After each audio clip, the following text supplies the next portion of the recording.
Hi, it's the Constant Angler. Going to talk to you about creature baits that I use for my wrasse fishing. So we've got some weird and wonderful things here. Let's start at the top. So starting at the top, we got some prawn shrimp imitations. Start with this one. It's quite a tough bait. This is an AliExpress special. It's about a 3.5 inch in length. There is a kind of a hollow slot here, but I usually open this up on the base there, just so that when it collapses my hook point is exposed. But it's a cheap bait, it's a good size, and the wrasse like them. It's a very good prawn imitation over here in the UK.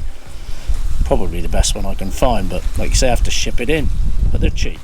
Long weight in both though, always with AliExpress. And then we've got another excellent bait. This is the Savage Gear Manic Shrimp. It's about 3.5 inches long, 3.5 to 4 inches long with the tentacles. I expect it's 4, maybe just over. But another shrimpy, prawny imitation. Another sadly discontinued lure is a Jack's LRF swimming crab, I think they were called, something like that. So you can see it's got like a portion of a worm there where you can do your weedless effect, and they come in a couple of colours. I'm getting very short of these now. I could do with somebody making these. They are a great bait. They're a bait that on days when I haven't had anything at all, I've popped on one of these crabs. I've got it in the blue version here. I've actually bitten that bit off there, so the hook point was more in the middle, and it was actually this crab that caught me a 3.5 pound wrasse once when nothing else had touched my baits for hours. I popped that on straight away.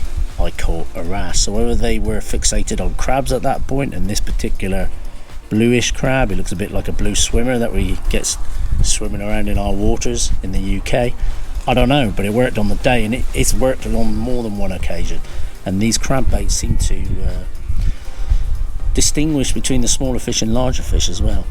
But yeah, great lures. So you will find other crab imitations. This is the Z-Man, so you're talking about your last tech again, so they're going to last. This one has a little point here where you can rig it up weedless. So yeah, good little bait. It's got a belly slot there. It's been a lot of thought gone into this bait actually, and it looks like a crab, doesn't it? I know I've had wrasse on it, and friends have had wrasse on them. But keep them separate from your other lures because they will react with them. Then we've got what I call brush hog juniors. They're a copy of an American bass lure that's called a brush hog. If I just find the packet a second. These are made by Big Bite Baits, and they actually call them the 4-inch creature. They're a great bait. You can get them in a variety of colours. There's sort of a rolled crawl colour there, and then we got watermelon there, green pumpkin kind of things. Yeah, good baits, they work. Then we're talking grubs. I did think about doing a separate video for these, but probably not the best idea. These are my Meredith grubs. So you would have seen me catch in my first wrasse video on the shrimpy coloured Meredith grub. I get these on AliExpress or on eBay. They sell them on eBay as well, I think. And yeah, they're a great little grub. Grubs are good for wrasse. Ask my mate Mike, he loves them. Probably his favourite lures. This is a Berkeley spear. It's what I call a beaver bait. And it's tricky finding beaver baits. Not many manufacturers make them. You could, if you wanted to, cut this in. Excuse the sneezing there, we are a working house though. Cut this in the middle and make a couple of claws if you wanted, but it works just like that. And this is in a sort of orange green pumpkin back. One beaver lure that seems okay to source, it can be expensive, is made by Mollocks, and yeah, these are wonderful lures as well. They are the Mollocks Slygozels. I've had some great wrasse on this, and lots of wrasse on these. I've got a few different colours here today. This is sort of a chartreuse and green pumpkin colour there. Doesn't say what colour it is on the bait, but yeah, it's a strange one. But yeah, as you can see, I've got a couple of these. There's the one I just showed you in the packet. This one's a green pumpkin with red flake in it. And then you get sort of goby imitation lures. Now some are fluke lures, so they don't have tails like this, they have a fluke tail on your usual flukes, which I will do a video of. This is a culprit baits 4-inch brown goby. They catch. I've had fish on these before and they seem to wolf them down. Now I don't necessarily fish all of these creature baits a lot. The grubs I do fish quite a lot, the beaver baits. But these crabs and these shrimps and these prawns and these brush hogs are something I pull out of the bag on occasions when things aren't happening. They're baits I turn to try and make something happen. They're, some of them, as in the crabs and the prawns, they're more lifelike baits. And if wrasse are a bit moody, they're more inclined sometimes to go for those more lifelike lures. Retrieves and rigs. Rigs, your standard rigs. The beavers here, I like to fish on jika rigs, keeps them more level and gives them a nice action. A cheb rig would be great for these. But you can fish all of them on Texas rigs. If you're fishing crab baits, I tend to try and drag these along the bottom with the odd small hop, which will, you know, if you can imagine, you sort of the crab scurrying along the bottom, and every so often it'll hop over something. Keep them close to the bottom, the crabs. With the prawns, same again, you're trying to imitate a prawn backing away, so a Texas rig is very good for that.